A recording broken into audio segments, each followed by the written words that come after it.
ሰርግ በፍጹም መደገስ የለባችሁ።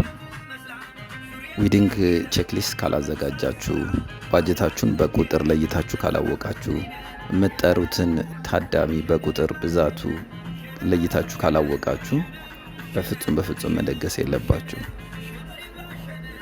እነዚህ ከላይ የዘረዘርኩላችሁ ነገሮች የሰርጋችን ባክቦን ዋና ቤዝ የሚባሉት ነገሮች ናቸውና የሰርጋችን ውጤታማነቱን የምንለካበት እዚህ ጋር ባለው ሊስት ነው ማለት ነው።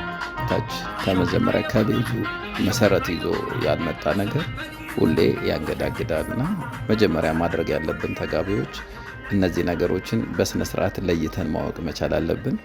ከዛ በኋላ ደግሞ ነገሮችን በዛች ሊስት ውስጥ ነው መሄድ ያለብን እንጂ ሀሳብ እየቀያየር ሊስታችንን ባንቀያየረው ሞር ይመከራል እንላለን። እናመሰግናለን።